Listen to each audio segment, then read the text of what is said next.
Hello, you wonderful people. Really quickly, I wanted to do this introduction to let you know, like previously, this is a continuation. Obviously, because the recording sessions went a little bit longer, I needed to divide these discussions up so they wouldn't be too big. So obviously, this is a continuation of the previous discussion. Obviously, if you have not seen part 1, 2, or 3, parts of the discussion, I'll include links to it in the description down below. But obviously, continuing on with the discussion, I hope you enjoyed. This should be the last part of Trails of Cold Steel 2 discussion. So, but once again, I hope you enjoyed. So obviously something I haven't really talked about too much was obviously the whole being able to fly around with the courageous. I like that being a thing that gets brought up. I mean, it comes up from time to time, but it's like, it definitely comes up more in 2, obviously, because it comes up like that one time in 1 where everyone's getting dropped off to their respective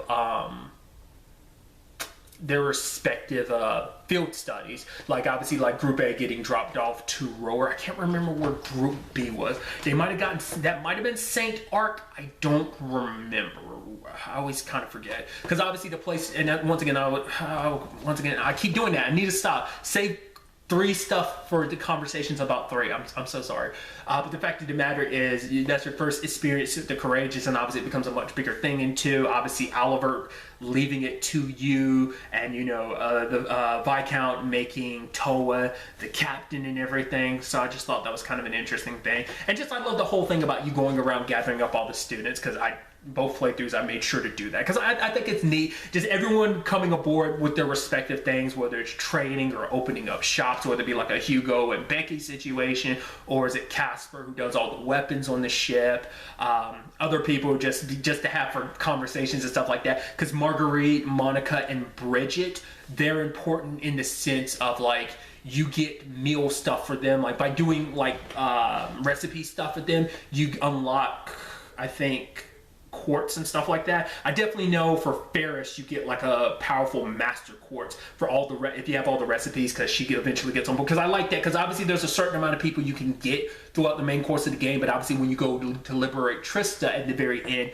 the rest of the students get on board. Because I even like that, because obviously you go up against some of like, you go up against like Lambert, Vincent, Ferris, Patrick, Celestine, Adele, so I like that. And especially like how the dialogue changes if you bring certain characters, like obviously like the conversations between Fee and Adele are there, like the dialogue changes a little bit depending on who's in your party and everything. But I think it's such a it's like a clash between class 1 and class 7, because obviously there's that rivalry. But obviously Reen and Patrick, Reen's like, before you couldn't take my hand, but now I believe you can, and they do. And it's like all of them, fall under the banner of Toa, class president and everything, which I also like too, because that's one of the prior to like the epilogue, that's the only instance in the game you get to use Toa, which I thought was kind of interesting. Much like kind of both times you're in Rower, both in the first game and the second game, those are the only times you get to use Angelica. Once again, obviously the epilogue brings that opportunity for you to use others, but I just thought that was just kind of a nice uniting moment, just like all the students being there aboard the because I also like how it times out too, because obviously like you getting your Tachi like complete, well, because obviously you get the prototype beforehand, but after Marakov, and George work with, because it's our first time meeting, you get to meet Schmidt. You hear about him in the first game, but you meet him in 2. It turns out he's the one that made all of the Panzer Soldats and everything, and obviously he doesn't care as long as he does what he does. He's one of those geniuses. I work on what I work on. You can apply it however you want to. I don't care. I did what I wanted to do. Obviously, you get more insight into why he made the Panzer Soldats in 3. Once again, shut up and keep 3 conversations to 3. But I think it's such a neat moment, especially when you do come back to Trista. It's like, it's been like forever. It's been over a month for them since they've been back to what is essentially their home. It's like they're walking by the dorms. Everyone in town is like, oh my God, you guys are back. Oh my God, you're here to rescue free the academy. Oh my God, you sit, the nobles packing them in a sort of, so like, I think it's so neat and refreshing to be back home and everyone kind of celebrating you being back in Trista and everything. I think it's really nice.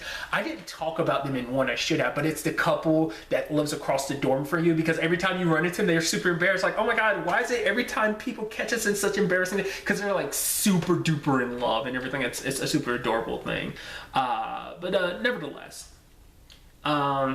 So there's all that. Like I said, I love the whole courageous aspect of it all. And just once again, like as you get certain new people to join, they end up taking over positions. You know, like for example, when Angelica eventually joins, because at first it's Alan who takes over, but eventually he takes over to gunnery. And the fact of the matter is, eventually Angelica takes the helm as like the pilot.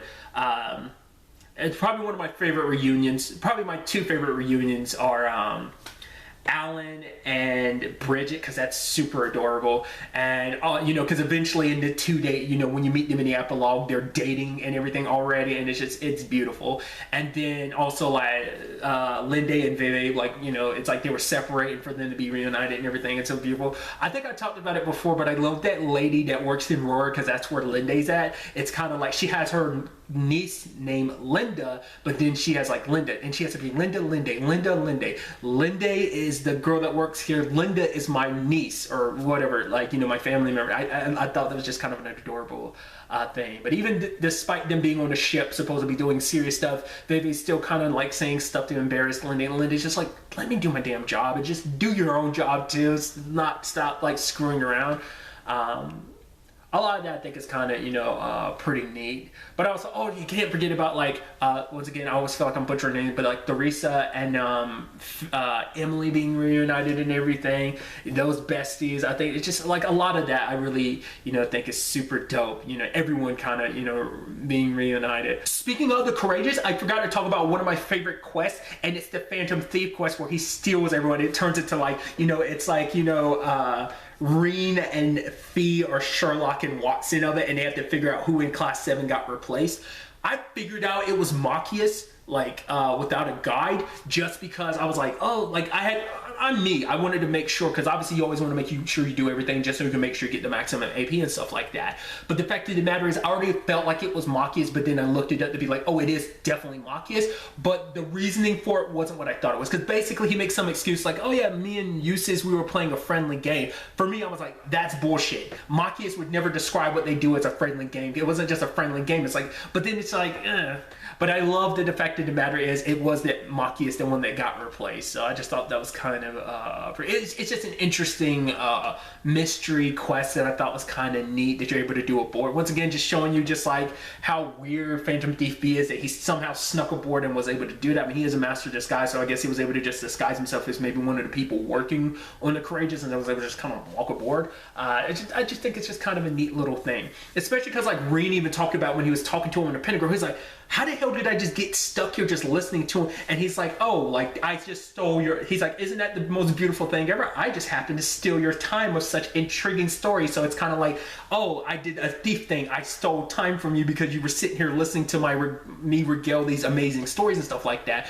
And you know, it's just, he's such a weirdo, and I love him for being the weirdo that he is. Once again, it just shows you that literally everyone in Ouroboros is a weirdo, at least the ones we kind of meet, both in this game and the next game, you know, so on and so forth. So I thought that was something I felt like I wanted to talk about too. It's just that side quest. Since I brought it up earlier, I do like the whole situation with the Infernal Castle, the whole situation of just like, I like how that's structured, and I think it's so neat compared to like, because they kind of do a similar thing in 3. I know I'm kind of, once again, doing that, but I think it's so neat where it's like you're running through the castle, and every time you're doing these boss fights, like different people show up to kind of back you up. Once again, like during Duvalet and Phantom Thief B's boss fight, lo and behold, who shows up? Tovald and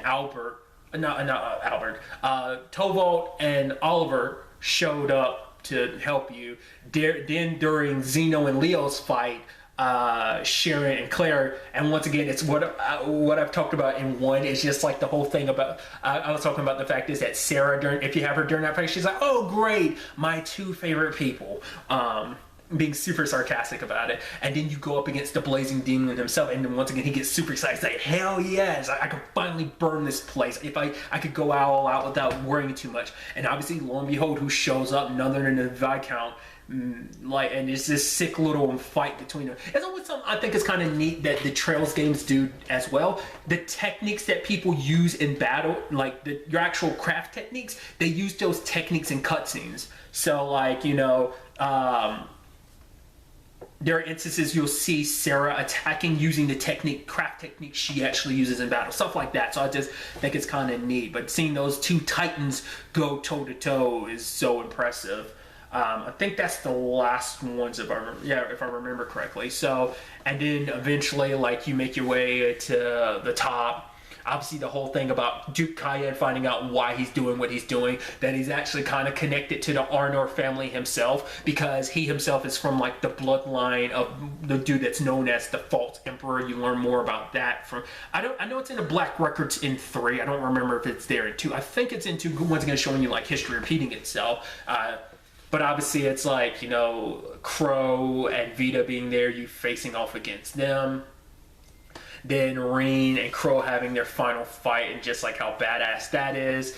But then, like, you know, everyone coming together to fight Testarossa when it gets the Vermilion Knight awakens and everything. Cedric being kind of forced into it, and, you know, Cayenne eventually, you know, raising it up, even though Vita was like, don't do that, but he did it anyway, because, you know, because the whole war wasn't about anyone else, it was about him. It's like, oh, I should be the one in control of everything. It's like, this thing led to, like, a lot of depth and destruction back in the day, and you're so willing to use it because you think that you're going to be the one to be able to control it. To be fair, the reason why it became cursed and everything, obviously you learn more about that in 3, but it's just kind of interesting with that backstory of, like, why the hell would you awaken this cursed thing, you know? But it's just like he was so obsessed with power and everything. But I talk about it. I like, once again, like I said, each game gets more and more depressing. That Crow thing, it still kind of sucks. Like, it, you know, especially because Reem was making that promise to Toa, George, and Angelica, like, don't worry, I'll bring Crow back. I'll force him to graduate you, because obviously for Reem, that's what it's been about the entire time, because it's like he didn't do it just for them, he also did it for himself, for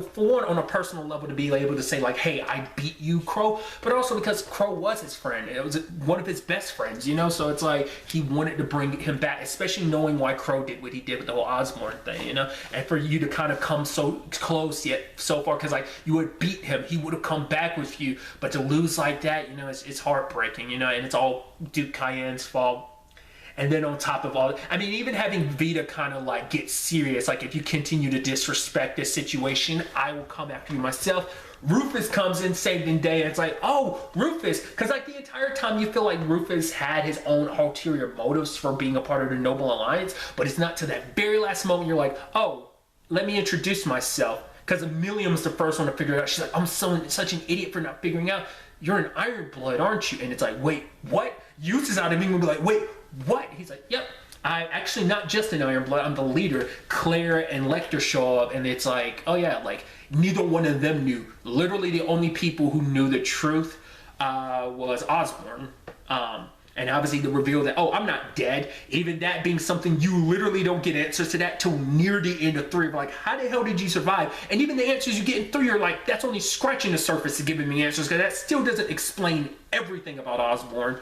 But yeah, Duke Cayenne's failures and everything, and obviously for Reen, it's the whole thing of grabbing, you know, Osborne. It's like, you know, it's like, because even Crow said to himself, he's like, Osborne wasn't necessarily a bad guy. Granted, the stuff that he was doing was leading Erebonia down a bad path. It's just he ended up outplaying my grandfather in that game. It's like he came out on top, and it's like this time Crow came out on top. But it's like, you know, Crow died thinking, hey, my business was done, but it's like, nope, Osborne's still alive. And, you know, for Reen, it's like, my best friend's dead because you're supposed to be dead. Was his life for nothing? And he's like, my boy. And it's like the reveal. And I'm so bummed we never get to see that in between, like the realization for everyone being like, shit, Reen, he's your dad. Like that moment, you know, with next time we catch up with Reen is during the epilogue. He's, you know, it's been a couple months later, because it was like, that takes place at the end of December, at the beginning of January. It's like just as the New Year's about to roll in, it's when the story ends, and then the epilogue takes place in March, like 3 months later. So we never get that in between.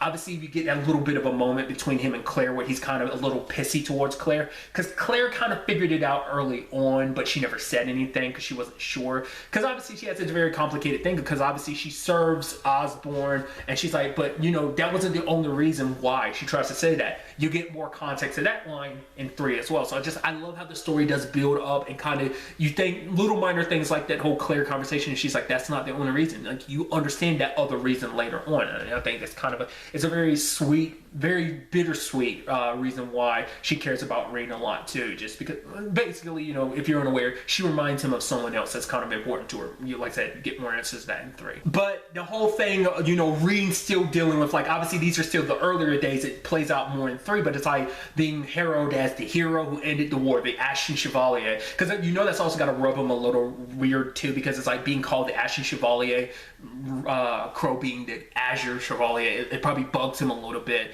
you know, having that titling too. The fact is the person who gave it to you is your dad. So he feels a little responsible because it's like his dad's the one responsible for everything, the annexation of Crossbell and everything, and it's just like his dad being a part of that. He'd probably feeling like I'm playing my own part. Like, Rean signed up to do what he needed to do with the Imperial government because it was the best way to end the war, to save the most lives, and he kind of gets used as an instrument and a tool, you know, because obviously the way things kind of play out, like in 3, they kind of acknowledge the fact is he hasn't really talked to Osborne since the Infernal Castle. He's kind of avoided, because obviously it's a lot to damn process and to kind of deal with, because obviously, like, when you go see your parents for one last time before everything goes down, his dad's like, when it's all said and done, we'll tell you the truth about your family, what we know. Don't know all the details, but we know some of the details. And obviously now Rean kind of knows in retrospect, like, because the only people who know the truth is everyone that's there. So Altina, Duke Cayenne heard it. Obviously, it confirms what the others felt. At the very least, what Claire felt. Probably Lecter might have figured it out. Milliam is hearing this for the first time, but all of Class 7 is as well. Vita had left before then, but I'm sure she might already know, maybe. I don't think she says in 3 or not whether or not she knows about that. But regardless, so they're the only ones, because it even comes up during the epilogue where Toval is like, oh, what went down? And he's like, don't worry, Sarah only told me what needed to be said, not anything else. Nothing related to your friend's death. But even he's like, I can kind of put 2 and 2 together in certain regards without her giving him everything. But for him, it's like, no, you know, it's not that I don't trust you, Toval. It's just like, I got to figure stuff out on my own before I really talk to anyone else about it, you know? And obviously he apologizes to Claire and everything. I forgot who else is there that shows up that's kind of like, oh, look at Rean getting all close to, like, Claire and everything. I think, yeah, because I think Alphen and Elise were with him. Or rather, they were with, Claire, maybe. I think they were with Claire, and so you know, it's just kind of like, oh, look at him getting all close to Claire and everything like that. And then eventually the rest of the party shows up, because it's like, I like that final, like, epilogue too, because it's like there's still quests and you close up kind of like storylines and chapters for a lot of people. Obviously, there's the whole Marguerite and Vincent thing where it's kind of her being like, he's like, oh, because Vincent's like, I got my duty, so I can't be with you now. And Marguerite's like, okay. But she's like, wait, he said now, so it's like she got caught up on like, oh, there's still a possibility of us getting married later on down the road. It's like, we never got a conclusion to that story because Marguerite isn't in 3. I'm like, she needs to be in 4. Please tell me that her, as well as other characters you don't meet in 3, is going to be in 4. I don't actually want to know the answers. I just hope that is the case. Once again, 4 is not out. Oh, dude, it cannot come out soon enough. We still got like over a month before it comes out, dude. Oh, a month and some change, basically, but oh, dude, I want to play 4 so bad.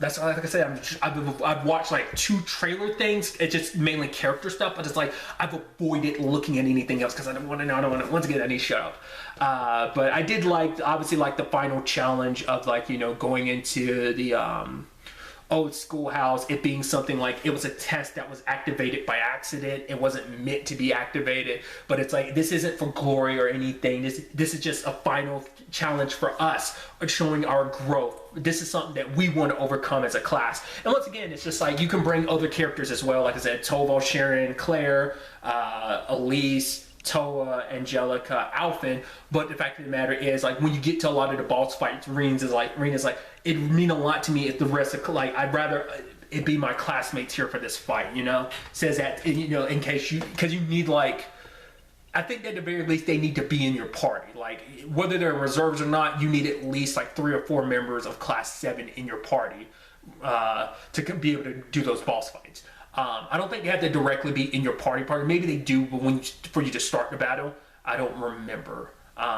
But regardless of it all, it's kind of interesting because there's only a few instances throughout the game. Because that's also another thing too that's interesting about 2. It's like you had a lot more freedom of like who you can take with you. Obviously, there's story plot points where it's like, oh, you're locked into certain characters. But obviously, once again, that freedom kind of bothers me because I'm anal. Because obviously, 2 does the thing with 1 where it's like after certain plot points, your characters will auto level progress. So, but it's I'm one of those people that will automatically try and use every character just so everyone can evenly level out and stuff like that. Obviously, you still kind of fall through in certain areas because there's certain points. Like for example, when you go to rower, like there's a good chunk of it you are not allowed to switch out characters just because you find a roundabout way to get to rower. You go by boat. So because of that, you can't just switch characters in and out. So whatever party you take with you in that instance, you're kind of stuck with them, you know. And obviously, like I said, there's points throughout the game that there's 1 or 2 characters you kind of get stuck with. Like when you're going to rescue Fiona, you have Elliot and Sarah. When you're going to arrest Eustace's dad, you have Sarah and Eustace, for example. You know, that type of situation.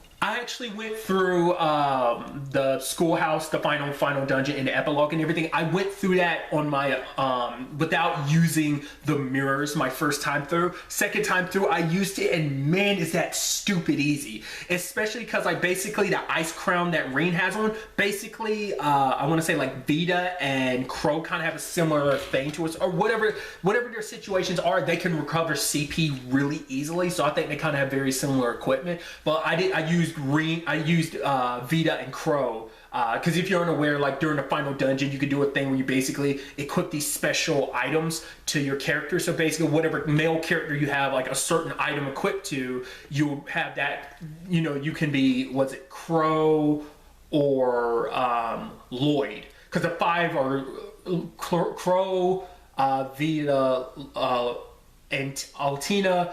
Lloyd and Rixia. Those are the 5 like characters you can pick from. So I never used the other ones. I just did Crow and Vita. Just also because it does change like the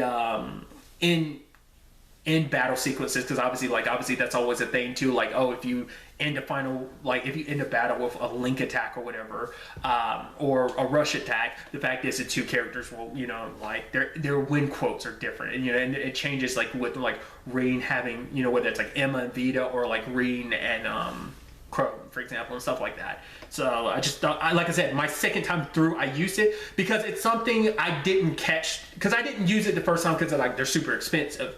But obviously the whole point was like, you can actually, if you get one of them if you use a special character like them, like a Crow or Vita, to land the final blow against the final boss of the game, you get an extra scene. I saw it once, and that was a little while back, and it was like, it's a little extra thing. I just don't know what the context of it necessarily means. It's kind of actually, I don't know if it changes between like depending on who you have or not. I don't think it does, but you know, it's just kind of an extra scene you get. You get little hints to it even if you don't do it, because like, you know, when the battle's over and everyone's crying, you know, because it's like, this is the last moment they had. This is their last free day as Class 7 and everything. The fact of the matter is you see Crow's ghosts nearby and stuff like that, watching over his friends, like what they were able to accomplish and everything, you know, as a class. But like I said, I like everyone kind of, you know, saying their farewell, because this is also around the time you learn about Rosine and Thomas, about what they're really all about. I skipped over it a little bit, but obviously you get your little dabble in the whole crossspell thing because you play Lloyd and Rixia. What's actually okay, keep saying Rixia, but her name that's not properly pronouncing it. I'm mispronouncing it, because I also love, because like I think it's in 1 where you learn about the vice principal having a thing for her, being a huge fan of her, because you have that book that actually has her picture and everything. And obviously like Rain's like, I wonder how he would feel knowing that I actually fought her and everything. It's like, I probably shouldn't say anything, you know, because she's part of like a circus group and everything like that. Circus perform like, or rather a performing group or whatever. But it's actually interesting because having played through it a second time, they give you this interesting option. Just watch the cutscenes, skip the whole thing in general, or you can play it by being 15 levels higher, because obviously it's a whole thing of like, well, by being 15 levels higher, you're able to just automatically kill everything on the field. You wouldn't actually have to fight anything unless it's a super strong enemies. But I thought that was such an interesting thing, and also showing you like Rain and Altina having worked together in that time frame, them being partners. Obviously you learn a little bit more about that in 3, but just it's so interesting, because you would expect out of anyone, you would have expected it to be him and Milliam, if anything. But regardless, I just thought that was just kind of interesting, and obviously it kind of sets up, the fact is, like, it already sets up his and Altina's relationship. I think it's kind of interesting and kind of what the future holds for that. But obviously, you know, at the end of the day, you know, Class 7's final thing to get, and everyone having to say goodbye, and Reen being stuck at the academy for one more year. Once again, I don't know if there's anything related to that time skip between 2 and 3, that year period of, you know, well, coming back and finishing. Obviously this is the end of their first year and him being a second year. You never get answers to, like, what did that look like, because they bring it up in 3 that obviously the school kept its whole noble and commoners things. It's like, well, what does Reen technically fall into play? Because now that there's no Class 7, like, what class did he join? Did he join Class 1? Patrick never references it. They always bring up the whole, oh yeah, like, you know, rivals and stuff like that. They do say classmates, but it's just like, oh, they could be classmates in the sense that, like, oh, they were in the same year, but they weren't necessarily in the same class. Or maybe it was implying that they were in the same class. Whatever the case may be, I'm like, it's so interesting, you know. You know, because, like, the only picture you get is, like, Reen, he's there leaving Valimar behind, and Patrick's with him, and there's a student nearby waving to him, and Reen just kind of waving too. And it's just like, that's your only shot of seeing, like, what Reen's second year might have been about, because obviously he had a balance going to Thor's while also going on missions, being called upon by the government and stuff like that. So it's just nice to just, in general, I like 1 a lot, but I think I really probably like 2 more, and just, you know, because honestly, I like 3 a lot too. It's probably tied between 3 and 2 for me, but it's just kind of like, once again, 2 just has a bonus of you get to use his spirit unification, and I just love being able to use his ogre powers. I just think that's such a neat thing, but also it's just like these relationships you've established, you've seen them grow, so that's why, I think that's why 3 kind of has a leg up, because it's like a soft reboot, or also being a huge continuation, because obviously you see things like pop up there in 3 that you're like, oh, it's reminiscent of stuff from 1 and 2. It's a whole thing. Yeah, I'm sure there's so much more I'm leaving out, but I figured I'd shut my trap and end my discussion of Trails of Cold Steel 2 here. Once again, much like I talked about in 1, if you ever want to just talk about Trails of Cold Steel 2 or even 1, hit me up. I'm always ready. You know, talk about some of your favorite character stuff, story stuff, quest, whatever it may be.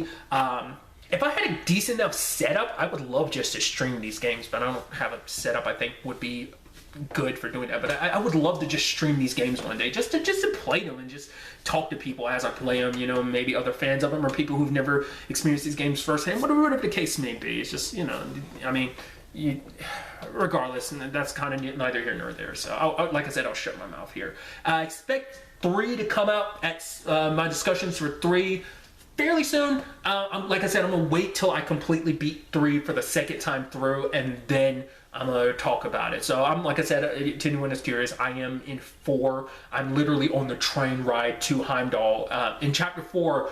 So I'm on my way to Heimdall right now on the train. So that's where I am story plot wise, if you are curious. So it's probably gonna be a little while longer. Depends on like how much game time I squeeze in here and there. Really, that's all I want to talk about. To the next time we meet, be happy, be safe, live life to the fullest, and enjoy it. Good day and goodbye.